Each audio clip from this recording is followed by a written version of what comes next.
Good morning बच्चों आप पढ़ रहे थे बायोटेक्नोलॉजी, जिसमें पिछली क्लास में आपने पढ़ा था आनुवांशिकी या चीनी अभियांत्रिकी यानी कि जैव प्रौद्योगिकी की सहयोग तकनीकी। आज आप उसी के आगे पढ़ेंगे।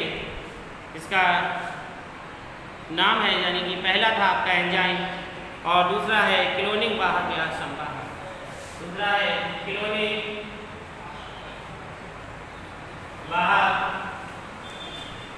या संवाहक। क्लोनिंग वाहक या संवाहक जिसे हम कहेंगे cloning vectors. Cloning vectors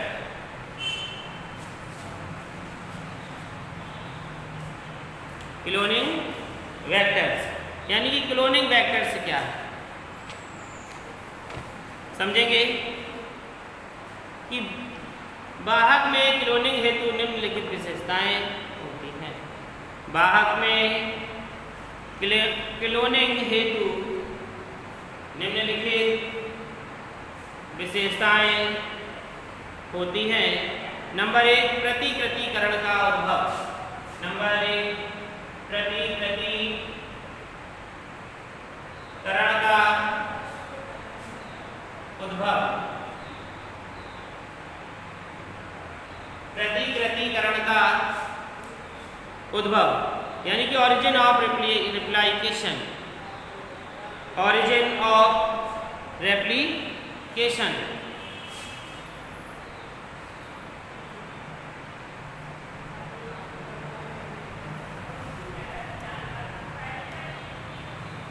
origin of replication लिखेंगे। यह डीएनए रज्जु का एक खंड है।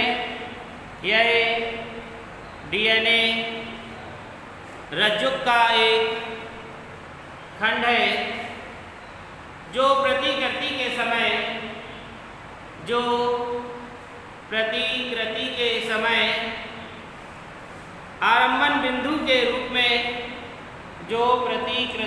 समय आरंभन बिंदु के रूप में आरंभन बिंदु के रूप में कार्य करता है।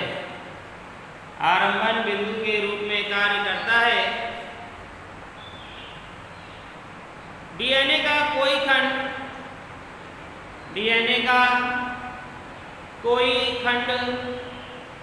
इस स्थल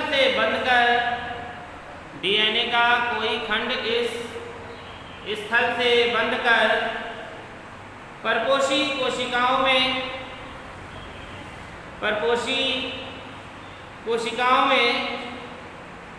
द्विगुणन करने में सक्षम होता है।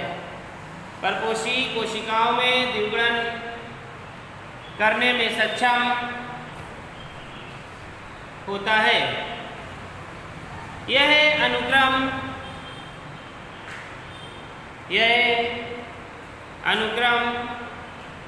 स्वायत्त रूप से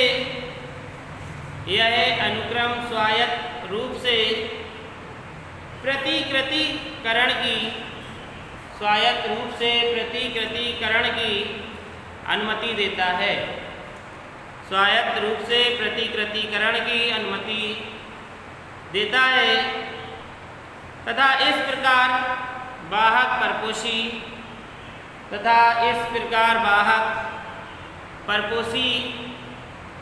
कोशिकाओं में स्वयं की अनेक प्रतिलिपियां उत्पन्न कर सकता है। स्वयं की अनेक प्रतिलिपियां उत्पन्न कर सकता है।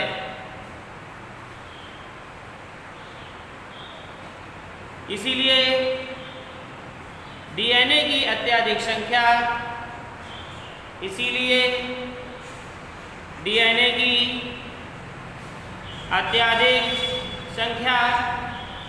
प्राप्त करने के लिए अत्यधिक संख्या प्राप्त करने के लिए तथा अत्यधिक प्रतिरूप बनाने में यह उत्पत्ति अनुक्रम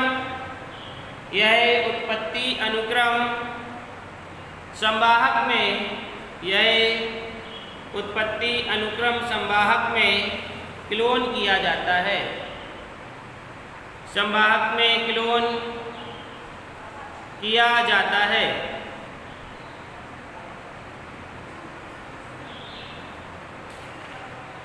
तो देखो यहाँ पर जो इसका डायग्राम भी देखेंगे और यहाँ पर बताया कि डीएनए रज्जु क्या है, एक खंड है और जो प्रति के समय आरंभन बिंदु के रूप में कार्य करता है और डीएनए का कोई खंड इस स्थल से बनकर परपोषी कोशिकाओं के द्विगुणन में सक्षम भी होता है और यह अनुक्रम प्रतिकृतिकरण की अनुमति भी देता है और अत्यधिक जब डीएनए प्रतिरूप बनते हैं तो इसी को हम क्लोन कहते हैं। इसका डायग्राम देखेंगे।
फिर देखिए यह प्रतिकर्तीकरण का उद्भव।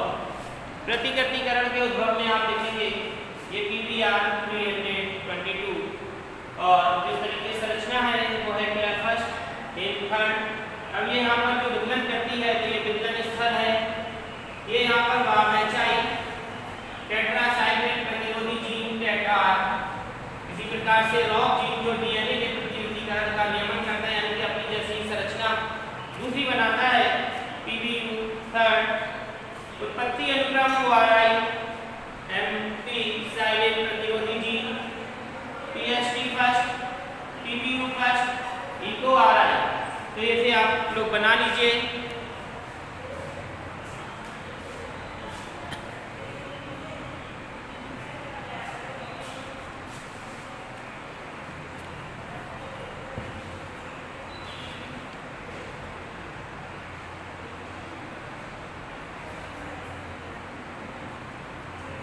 तो ये हो गया आपका प्रतिकर्तीकरण। अब लिखेंगे हेडिंग एक मार्कर जीन या वर्ण योग चिन्ह। एक मार्कर जीन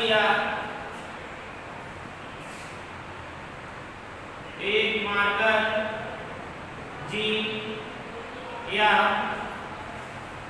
वर्ण योग चिन्ह या वर्ण योग चिन्ह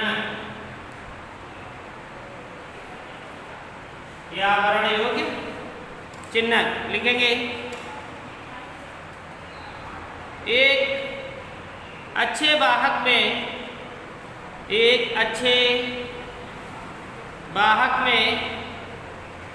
वर्ण योग चिन्ह की उपस्थिति भी एक अच्छे वाहक में वर्ण योग चिन्ह की उपस्थिति भी एक आवश्यक विशेषता होती है।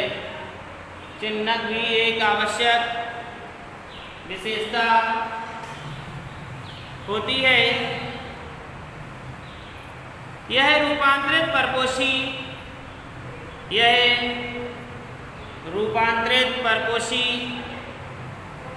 कोशिकाओं के वर्ण की अनुमति प्रदान करता है। कोशिकाओं के वर्ण की अनुमति प्रदान करता है तथा अरूपांतरित कोशिकाओं को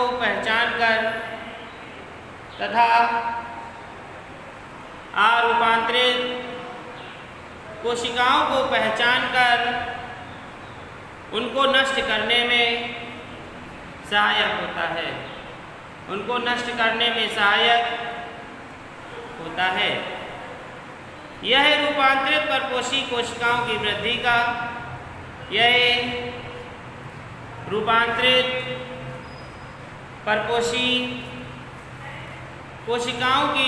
का प्रेरण करता है।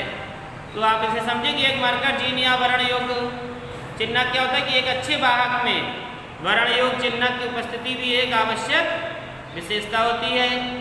वह क्या करती है? रूपांतरित परपोषी कोशिकाओं के चयन की अनुमति देती है तथा कोशिकाओं की पहचान करके उसे नष्ट करने में सहायक होती है और यह परपोषी कोशिकाओं की वृद्धि की प्रेरणा करती है।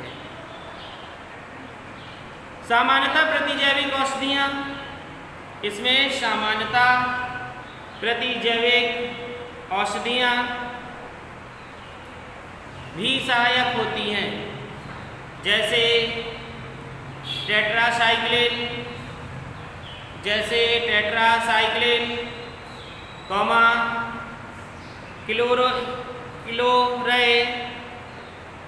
क्लोरम्फेनिकोल,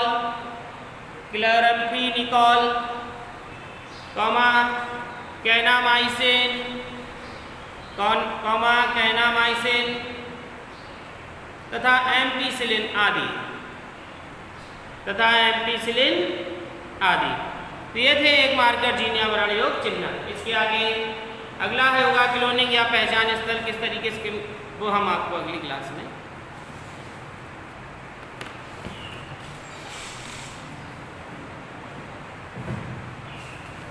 तब तक आप इस डायग्राम को बना लेंगे और इसे नोट कर लेंगे।